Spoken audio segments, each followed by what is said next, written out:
função da minha própria formação, como geógrafo, como economista, e como alguém que cresceu em um Rio de Janeiro que, nos anos 90, marcado por um profundo esvaziamento econômico, né, por um processo que muitos passaram até a chamar de miseropolização do Rio de Janeiro. Eu me lembro eu começando na faculdade de economia e não havia estágio, não havia empresas, não havia nada, né? Muita coisa mudou, felizmente.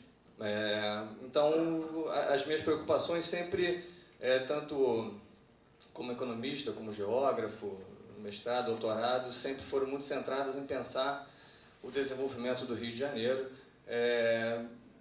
em algum momento um pouco mais centrado no que se chama, né, separadamente, desenvolvimento econômico, mas também pensando o desenvolvimento como algo também mais abrangente, né? Então, o objetivo central da fala é essa, né, analisar a evolução dessa gestão carioca para o desenvolvimento econômico, e eu vou ter como um recorte aqui da minha fala a gente pegar pós-1960, que é um recorte da perda da condição de capital do Rio de Janeiro e que é, sem dúvida alguma, um marco fundamental de mudança na trajetória do Rio de Janeiro. Isso traz uma situação muito curiosa para o Rio de Janeiro. Enquanto o mundo passou a discutir reestruturação produtiva, reestruturação urbana depois dos anos 70, o Rio já discutia isso, né? E o Rio passou a ter que discutir duplamente, porque a gente tinha que discutir porque a gente tinha perdido a nossa principal função urbana e tinha que discutir porque a gente estava já em um novo paradigma produtivo, né? Então, esse dava, de certa maneira, um duplo desafio para o Rio de Janeiro, de maneira que a fala vai ser exatamente essa, né? Pensar em um período pós-60 que é marcado por profundas mudanças no capitalismo e na posição da cidade na hierarquia, na rede brasileira e mundial. Alguns pressupostos, né? Eu não vou me alongar muito nisso, porque eu quero mais mostrar algumas imagens, né? Um pressuposto muito conhecido, trabalhado na geografia por muitos, né? De que as formas e as funções urbanas elas variam de acordo com as fases do capitalismo. É interessante perceber que hoje o urbano acaba condicionando também muito, né, o próprio desenvolvimento do capitalismo, justamente nisso que hoje se chama capitalismo criativo, ou capitalismo cultural ou cognitivo, ou de outro jeito, pós-fordismo. Essa dimensão do Rio ter de enfrentar, né, essa perda, né, a partir da perda da condição de capital, ele passa a ter que enfrentar um duplo desafio da reestruturação, e o fato de que é uma questão importante no meu trabalho, que é se essa atual fase do capitalismo abre novas possibilidades de desenvolvimento para o Rio de Janeiro, e quais seriam, então, os desafios dessas novas possibilidades. Bom, a primeira resposta que o Rio de Janeiro teve a partir da perda da sua condição de capital federal foi definida pelo professor Carlos Lessa como uma chamada geopolítica guanabariana, né?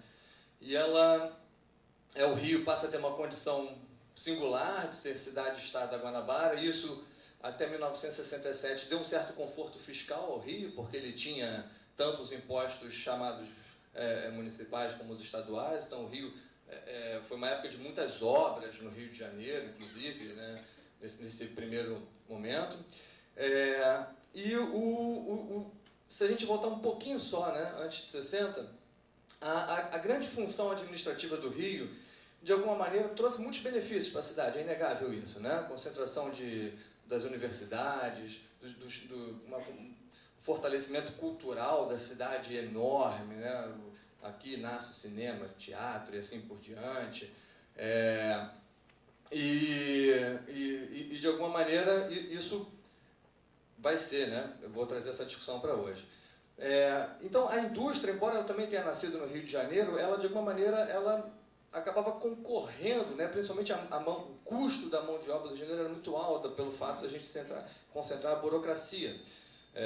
Então, isso, de alguma maneira, era uma concorrência para que a indústria conseguisse, né, ter uma mão de obra mais barata.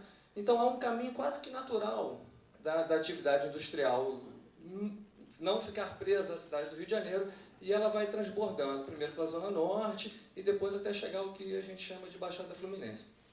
Isso foi um movimento natural antes de 1960. Só que a partir da perda da condição, né, de capital, e isso que o Lessa chama de geopolítica guanabariana, o Rio de Janeiro ele passa a criar uma estratégia que é de prender a indústria que a gente tinha nesse novo estatuto, né, jurídico-administrativo do Rio. E não só prender a indústria, mas também prender a população de classe média alta e classe alta, né? Então, na verdade, o Rio passa a ter que buscar um modelo de desenvolvimento voltado para o seu próprio território, né? Por ter sido capital, o Rio tinha uma função de conectar o Brasil com o mundo, e a partir de então ele passa a olhar o seu próprio recorte, né? Eu trouxe uma imagem da cidade do Rio de Janeiro e eu quero, só para ilustrar, dando um zoom aqui para a gente entender o que é que acontece, vai ser a partir dos anos 60, né, que se fazem os primeiros planejamentos, né, de urbanização, de ocupação da Barra da Tijuca. E qual é o conceito por trás desse planejamento? A zona sul do Rio de Janeiro já estava ocupada, você não tinha espaço na zona sul para continuar a adensar a zona sul, né, esse padrão residencial mais caro, que pegava a classe média alta, a classe rica da cidade. Já havia um movimento em direção a Niterói, então você expande o vetor urbano, né, para a Barra da Tijuca, exatamente para você criar novas habitações de alto padrão para reter nos próximos anos, né? Claro que o resultado disso foi 2 décadas, 3 décadas depois, reter a população de alta renda. Ao mesmo tempo, o governo, nos anos 60, cria, ao longo da Avenida Brasil, 5 distritos industriais, né? Então, são 5 distritos industriais criados, o Rio não tinha até então distrito industrial, é criado exatamente na fase da Guanabara, né? São criados 5 distritos industriais com o seguinte objetivo: favorecer, né, a industrialização. Então, é como se o Rio tentasse, de alguma maneira, nessa geopolítica guanabariana que o Carlos Lessa chama, criar uma barreira, né, um muro, que evitasse o transbordamento, né, da indústria para a Baixada Fluminense e que evitasse também a perda de moradores de alto poder aquisitivo para Niterói. Isso promoveu um efeito muito perverso na cidade do Rio de Janeiro, porque esses distritos industriais criados, né, esses 5 distritos industriais, eles não atraíram nenhuma indústria. Mas eles promoveram uma relocalização das indústrias que estavam no Rio de Janeiro, né? Isso foi extremamente perverso, especialmente em um bairro chamado Jacarezinho, onde se concentrava uma atividade industrial que se deslocou para lá, né? E a gente sabe que o capital consegue deslocar e as pessoas não, né? Então, a gente teve uma tendência de esvaziamento industrial da zona norte do Rio de Janeiro, que era aquele primeiro eixo que eu chamei a atenção de industrialização, em direção a essa relocalização ao longo da Avenida Brasil. Bom, a partir de 75, muda-se a condição do Rio de Janeiro, a fusão da Guanabara com o antigo Estado, e a gente passa agora a ser a capital de um novo Estado do Rio de Janeiro. Nessa nova condição, o Rio passa a desempenhar uma função de induzir o desenvolvimento do interior, e a partir daí não se criam mais distritos industriais e outros, né, depois, né, até hoje, nós temos outros 5 distritos industriais, todos criados no interior do Rio de Janeiro, Baixada Fluminense, região metropolitana e alguns no interior. E o Rio de Janeiro, a partir de 75, passa a desempenhar, dentro de uma lógica do segundo Plano Nacional de Desenvolvimento, uma condição de ser o centro da produção tecnológica do país. Então, instalam-se no Rio de Janeiro, via política estatal, no Estado-nação, instalam-se os grandes centros de tecnologia, alguns que resultaram positivamente, como Manguinhos, a ampliação de Manguinhos, né? Outros que talvez os mais jovens nem conheçam, né? Em Jacarepaguá havia uma empresa estatal chamada Cobra, que era Computadores do Brasil, em um cenário que de política nacional desenvolvimentista mesmo, de bloquear a entrada dos computadores multinacionais e se desenvolver uma indústria de base nacional. Eu, quando trabalhei no Banco do Brasil como economista, ainda havia alguns Cobras por lá, né? Isso nos anos 90, né? Hoje a Cobra é um setor de tecnologia do Banco do Brasil, né? O Banco do Brasil comprou a Cobra. Bom, então a Petrobras avança muito a partir daí, né? Por exemplo, o Proálcool se desenvolve, a UFRJ ganha um papel importantíssimo, né? A partir da criação da COP, para formar, né, os grandes pesquisadores brasileiros. Mas acontece que o segundo PND, ele já, outros chamam até de uma economia em marcha forçada, né? Ele vai, mas sinais da crise já eram maiores, e isso faz com que, aliás, né, antes disso, né, essa própria lógica, né, do segundo PND, do Estado-nação, né, do Estado definindo o papel do Rio, de alguma maneira retorna a um modelo anterior de desenvolvimento, que o Rio, mais uma vez, volta a ser palco de intervenções estatais e não propriamente de intervenções que venham da sua elite política e econômica, né? O resultado principal disso é que nos anos 80, como o Rio foi um centro de organização desse nacional-desenvolvimentismo brasileiro, isso faz com que a crise aqui nos anos 80 seja muito severa, né? Principalmente tanto pela deterioração das estatais, pela privatização nos anos 90. Então, é claro que a década perdida foi duramente sentida no país inteiro, mas talvez o Rio tenha sofrido um pouco mais, né, essa perda, e nos anos 90 isso também continua. Bom, qual é o cenário dos anos 90? O cenário dos anos 90 é o Rio uma cidade fortemente urbanizada, mas sem industrialização correspondente, né? A gente tem uma população de quase 6 milhões de pessoas, né, 5 milhões e meio nos anos 90, mas não tem uma industrialização que justifique esse tamanho de cidade. A grande massa da população passou a viver em condições, na verdade, muito precárias, muitos ligados à manutenção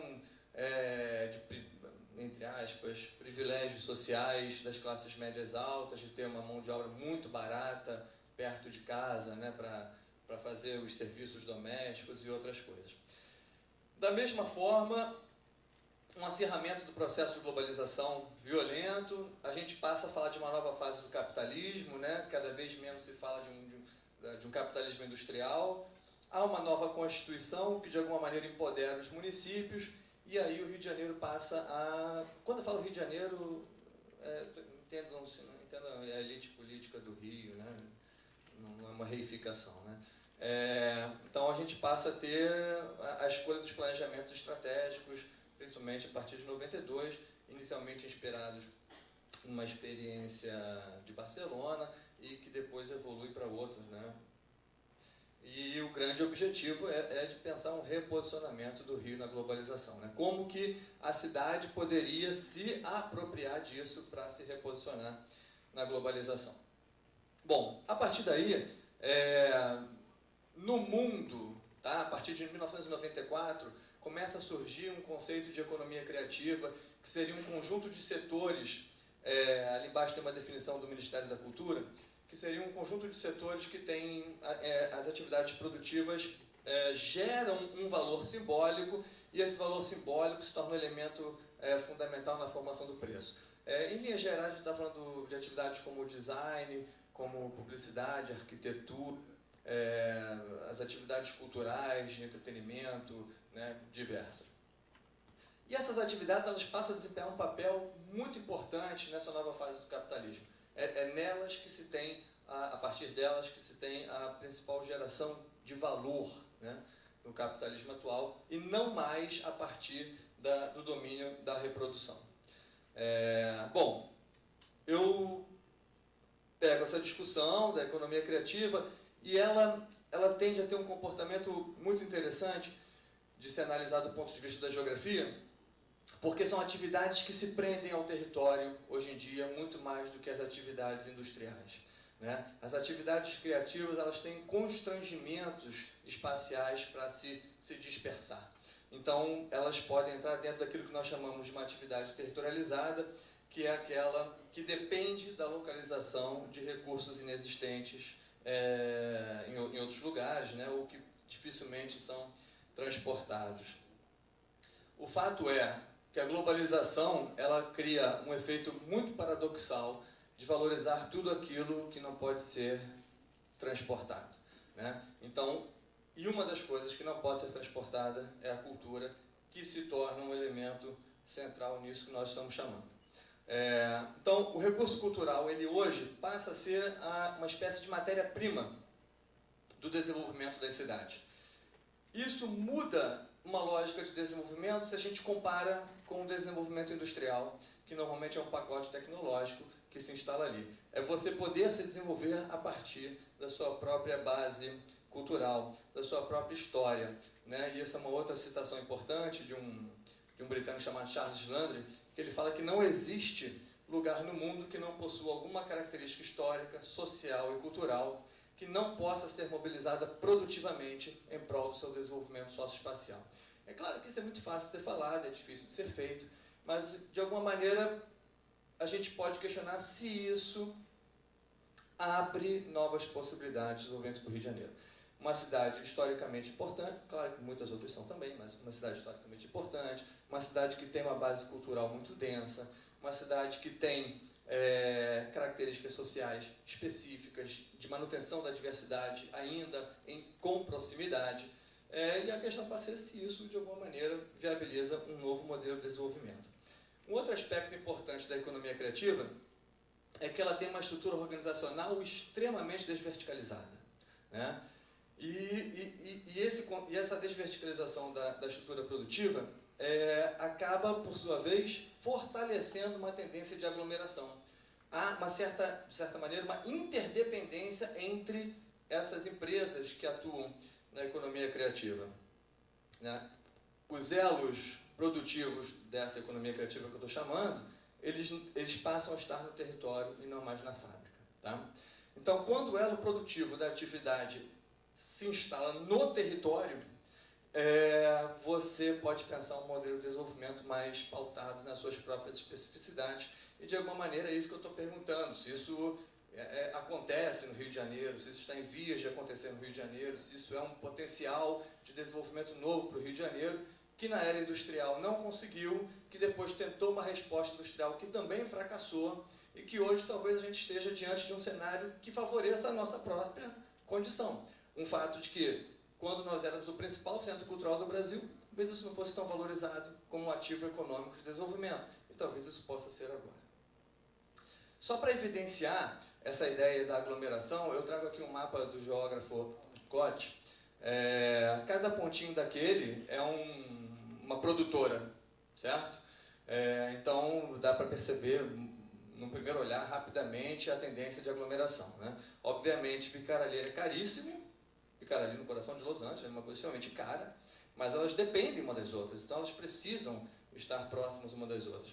Aqui é um outro tipo de mapa que também fala a mesma coisa para Paris, e eu vou agora trazer essa questão para o Rio de Janeiro, só fazer antes, né, de falar exatamente do Rio de Janeiro, só apresentar rapidamente como que o Rio se organiza em termos de área de planejamento. Não sei se dá para ver, né? A gente tem uma área central ali, né, área de planejamento 1 do Rio, que é aquela parte azul, embaixo a zona sul, zona norte, e a zona oeste dividida em dois blocos, né? Um primeiro ali litorâneo, que tem Barra e Jacarepaguá, e o outro bloco ali da zona oeste. Esse Rio de Janeiro atual tem a seguinte condição: na área central nós temos 36% do emprego e só 4% das residências. Explica o nosso engarrafamento do dia a dia. Na zona norte nós temos a situação um pouquinho mais equilibrada, 38% da população e 22% dos empregos.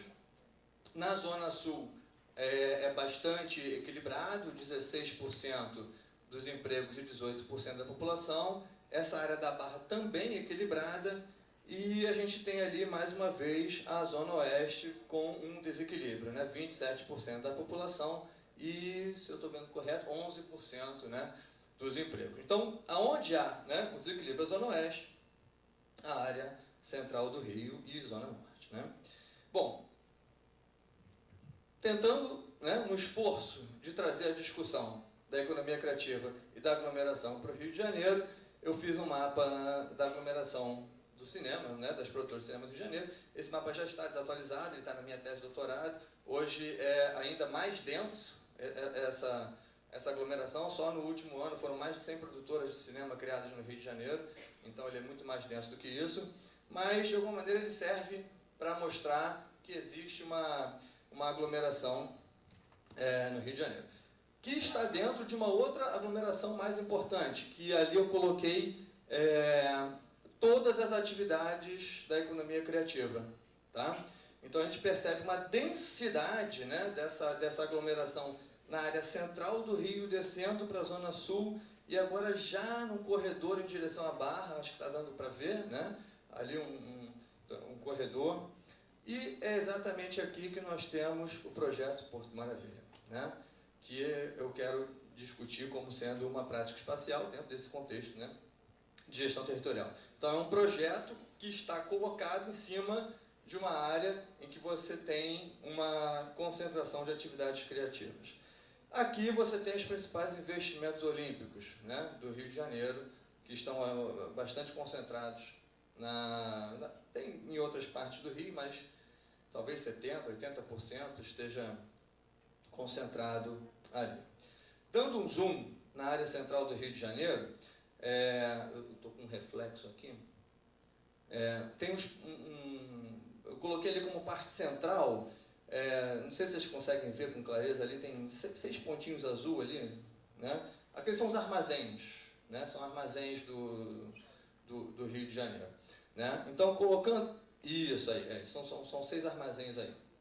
Então, colocando eles como centro, a gente faz um raio de 3 quilômetros para ver o que é uma área de intervenção importante, né, desse projeto Porto Maravilha, e só para ver o que tem ali que explique, em parte, lógico, é sempre em parte, que explique em parte o Porto Maravilha como projeto. A gente está numa área que tem uma densidade de equipamentos culturais e criativos. Tá? Depois a gente pode conversar melhor, né? Mas você tem ali o Morro da Conceição, que é uma área histórica, cultural, fundamental do Rio de Janeiro. Nós temos Cidade do Samba, que é aquele número 8.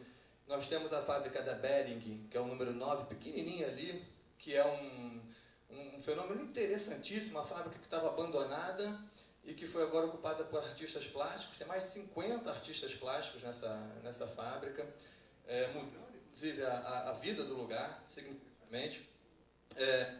Nós temos, naquele círculo 4 ali, os novos museus, né, o Mar já pronto, o Museu da Manhã ainda em construção. Nós temos, enfim, a gente conversa melhor depois sobre isso. Temos os Arcos da Lapa aqui embaixo, né, que você tem ali a Lapa. Tudo isso integrado por um meio de transporte, que é o VLT, então de maneira que você teria como circular facilmente nessa área de profunda transformação do Rio de Janeiro. Bom, a gente volta para o mapa da aglomeração e a gente pergunta, e aqui, né?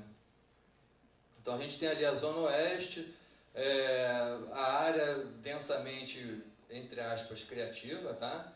Tendo uma intervenção enorme, que é o Porto Maravilha, a Barra também, com uma intervenção enorme, e a gente tem uma área ali enorme, que é a Zona Oeste, e a pergunta é o que acontece com aquele lugar. Será que ali não tem criativos, né, entre aspas? Será que ali não tem atividades criativas? Né? Esse é um mapa que um grande amigo, um grande camarada, João Grande, fez, ele apresentou agora recentemente num colóquio na França, e a gente é quase cúmplice, né, nesse estudo de economia criativa na geografia. E isso é um esforço que a gente estava fazendo antes de tentar entender uma dinâmica do Carnaval do Rio de Janeiro, uma dinâmica produtiva do Carnaval do Rio de Janeiro. Naquele primeiro mapa, né, o que está acima, a gente tem as escolas de samba do Rio de Janeiro. O Rio de Janeiro tem 6 divisões de escola de samba, né? Talvez muitos conheçam só a primeira, que faz desfiles de 15 milhões, 20 milhões de reais. Mas a gente tem 6 divisões. Tá? E essas escolas estão distribuídas, em grande parte, pela Zona Norte, e com uma direção, um direcionamento à Zona Oeste. A escola de samba, ela é um foco de criatividade que talvez seja o maior do Rio de Janeiro. Porque ela não é só música, dança, coreografia, audiovisual, é tudo. Ela reúne o negócio inteiro. Ela não deve em nada a esses espetáculos da Broadway. Ele é muito mais complexo do que um espetáculo da Broadway qualquer. Tá? Quer dizer, qualquer não, né? São importantes. Né? Mas ela é tão complexa ou mais que um espetáculo da Broadway. Embaixo, a gente tem os blocos de carnaval do Rio de Janeiro. Poucas cidades conseguem, em 10 dias, colocar 450 blocos na rua. Tá? Isso 450 autorizados. Porque são 700 pedidos, 450 autorizados e uns 100 desfilam assim mesmo. Né? Então você tem aí a dimensão da criatividade da população. As pessoas estão produzindo. E ali embaixo seria só para localizar, né, a discussão anterior. Bom, a gente volta para o mapa do Rio de Janeiro. E aí, o que acontece aqui? Parece que ainda não se enxerga essa dimensão criativa que acontece ali. A gente tem um projeto de implantação de um novo distrito industrial em Bangu, ou seja, o Rio volta. Aquela lógica de distrito industrial que tinha ficado presa na época de Guanabara volta agora, inclusive a promessa de campanha do governador eleito, a criação desse novo distrito industrial. Nós tivemos o investimento da Companhia Siderúrgica do Atlântico em Santa Cruz. Isso, em princípio, não está condizente com um novo paradigma produtivo, com essa nova fase do capitalismo, mas é o que se tem dedicado a essa área. Vou terminar agora, na verdade, colocando questões. Né? Parece haver distintas práticas de gestão do território do Rio de Janeiro para a promoção do desenvolvimento econômico, em que, de alguma maneira, parece haver uma divisão entre um Rio de Janeiro, entre aspas, criativo, e um outro Rio de Janeiro, também, entre aspas, industrial. Pensando na economia criativa como instrumento de desenvolvimento, uma questão importantíssima é como construir uma governança territorial que gere políticas que liberem a criatividade da população. Tá? Isso o professor Celso Furtado já falava, né? De que as políticas culturais elas devem liberar, né, o potencial criativo das pessoas. Como potencializar a cultura do carnaval como um instrumento de mobilização produtiva? A gente tem espalhados pelo Rio de Janeiro 50 espaços, mais de 50 espaços que têm forte conexão com a comunidade local, onde se produz muita arte, muita cultura, mas isso ainda está, de certa forma, invisível para o poder público. Né? E como pensar políticas de competitividade que se direcionem para o sistema produtivo e não mais para a empresa? Por quê? Porque a gente saiu do modelo industrial fordista e agora a gente fala de um modelo de desenvolvimento mais pautado nas especificidades do território.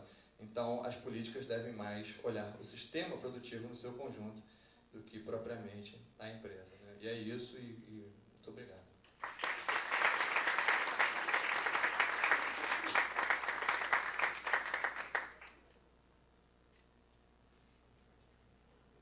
Vamos abrir aqui para a rodada de perguntas.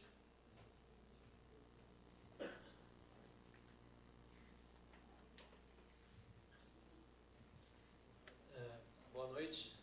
Já não sei se boa noite. Meu nome é Bruno, eu sou aluno estou terminando o curso de graduação aqui de Geografia na PUC.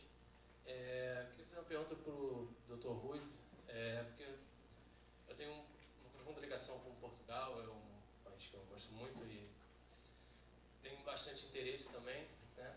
Aí eu queria te fazer uma pergunta, assim, atualmente Portugal é um país mais industrializado do que rural, né? Mas já era, nos anos 60, era um país muito rural, mas até hoje a produção de vinho em Portugal é algo extremamente importante, até do ponto de vista próprio cultural. Né?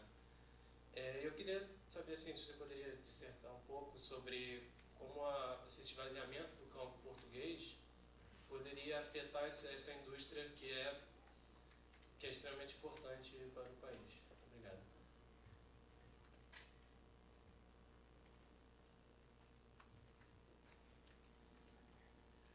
Bom, também parabenizo os membros da mesa e queria fazer duas questões. Uma para o João. Gostaria que você abordasse um pouquinho o que você está compreendendo, não especificamente nessa sua pesquisa, mas de um modo mais geral, no plano conceitual, como, enfim, essas cidades apoiadas nessa ideia da criatividade. Porque eu achei muito interessante a ideia que você trouxe de que essa natureza de papéis, ela pode reestimular os processos de concentração e aglomeração, tendo em vista a necessidade das relações face a face. Mas eu te perguntaria se isso não estaria ocorrendo pela natureza das atividades que você está abordando. Ou seja, se fossem outros tipos de atividades criativas, como, por exemplo, as ligadas à inovação tecnológica, eu fico na dúvida se ocorreria esse mesmo processo. Eu te pergunto se você, pelo conhecimento da literatura, a mesma experiência, poderia me dar alguma pista sobre essa temática, né? Porque, normalmente, quando você pensa em outras áreas do mundo que estão associadas à ideia de uma reestruturação a partir da criatividade, você tem outras naturezas de atividades. E para o Rui, que a gente tem tido o prazer de acompanhar um pouco o trabalho tão importante que você faz ali nessa área central, nessa região central em Portugal, eu queria que você fizesse um balanço de qual a sua opinião, se de fato esse conjunto de intervenções, de políticas públicas que são tão fortes em Portugal, tentando de alguma maneira sempre intervir, enfim, redefinir essa arquitetura da hierarquia urbana no país, se elas têm sido eficazes ou não. Quer dizer, se os resultados são menores do que aqueles esperados ou eles têm sido eficazes. Até porque eu acompanhei um pouco assim, muito ao largo, mas eu vi que vocês passaram recentemente, acho que no final do ano passado, não sei se chegou ao começo desse ano, até sobre um debate relativo ao desaparecimento de algumas freguesias ou conselhos, uma tentativa de junção político-administrativa, talvez com a intenção de diminuir custos. Quer dizer, falando bem simplesmente, essas políticas têm sido eficazes ou elas ficam um pouco aquém daquilo que, enfim, os projetos, os planos esperam que elas alcancem?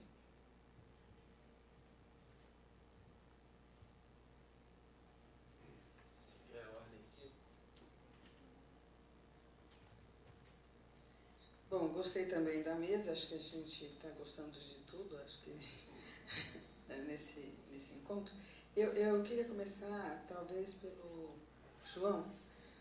João, é o seguinte, você vai apresentar o Rio de Janeiro, é muito interessante essa abordagem, e eu fiquei pensando que talvez fazer uma relação muito longínqua, só uma analogia com os circuitos que a Maria Laura apresentou, né? Na verdade, eu acho que tem 2 rios de Janeiro que você acaba, no final, colocando, que você fala cada um, né, no título da sua fala.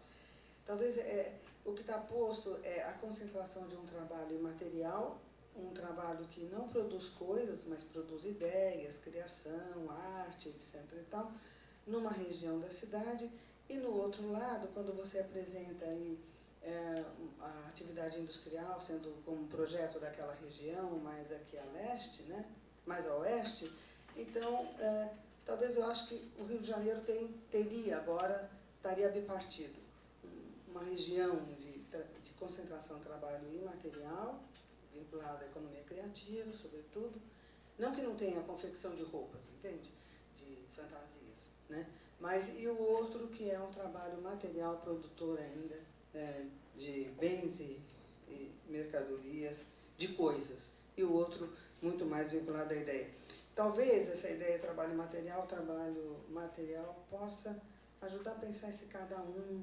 Me deu um feeling por aí e eu achei muito interessante a tua discussão. E com relação ao Rui, Portugal é tão pequeno, mas eu entendo muito pouco. Tá? Se a gente pensar, o Brasil é muito grande, né? Nossa, é muito mais fácil de entender do que Portugal, né? Do meu ponto de vista, porque cada vez que a gente vê, é como se fosse sempre um conhecimento microscópico, né? Pelo tamanho e pela complexidade. Ou estudar uma célula é muito difícil. Eu acho que Portugal me dá essa analogia de que o estudo de uma célula é difícil, de Portugal é muito difícil. Eu fiquei pensando que a gente tem caminhos muito diferentes, né? E uma pergunta que eu tentei ensaiar para você, quando eu tive a oportunidade, em outro momento, mas eu vou retomar. Você falou da Revolução, depois você falou de 86, que é um marco da União Europeia. Você tem, nesse momento, né, e você fez uma seguinte relação. Existe uma ênfase nas políticas urbanas e nas políticas regionais, né, de desenvolvimento. Então, como é que fica, né, esse Estado português, né, frente a falta, talvez, de um projeto de desenvolvimento nacional, de um desenvolvimento territorial, quando as políticas que eu tenho visto em Portugal, pode ser que eu esteja equivocada, mas elas estão muito voltadas em políticas regionais, numa questão vinculada à União Europeia. Então, enfim, teríamos caminhando para um Portugal mais fragmentado? Essa que é a questão de fundo. E só 2 comentários. Aqui no Brasil, nós temos um processo inverso ao que você contou. Nós começamos por revitalização e agora vamos entrar na infraestrutura. Portugal parece que fez o caminho diferente, né? E seria uma conversa para a gente ter depois. E aqui também tem uma coisa interessante do ponto de vista da língua. Basta qualquer beira-rio ficar bonita, ela deixa de ser beira-rio e vira orla, né? É como se fosse a orla de Copacabana, né? Não sei se essa mudança de linguagem da língua portuguesa, se essas revitalizações, quando são na beira, se a avenida deixa de ser beira-rio tal e passa a ser orla não sei o quê, tá bom? Bem, também quero parabenizar a mesa. Primeiro, para o Rui, queria que você colocasse a questão também da concentração da população de Portugal no litoral, esse deserto português, dessa região do Castelo Branco, e esse esvaziamento que se fala. Agora acho que você discutisse a questão da indução, a presença da União Europeia no aniquilamento do campo português, né? O que provocou esse crescimento, as práticas tradicionais da agricultura, da economia rural portuguesa, como é que ela foi atingida e o que isso significou no rearranjo urbano, na perspectiva do crescimento das cidades e do que você mostrou para nós. E da desertificação, como que isso acentuou. E, João, extremamente interessante o seu trabalho. Agora, eu me pergunto, tem N perguntas para nós aqui, o que está institucionalizado, o que entra a economia criativa, ela lembra muito a chamada, uma certa informalidade, algo que, a não oficialização. E ela está muito presente na economia da cidade. Quando acaba um desfile do carnaval, o outro já está pensado. E ele emprega muita gente. E o que, do plano da aparência, parece separado da ciência, da arte e da criação, tem um vínculo muito forte. Eu me lembro que o telhado que faz a ligação do mar, do Museu de Arte do Rio, ele foi modelado pelo pessoal que trabalha nos barracões, eles que fizeram a modelagem. Então todo um trabalho de arquitetura, de equilíbrio, de uma engenharia mesmo, para trabalhar elementos materiais. Então o que parece separado, não está tão separado, o vínculo é forte de que maneira realmente isso pode sustentar uma economia no plano da institucionalização.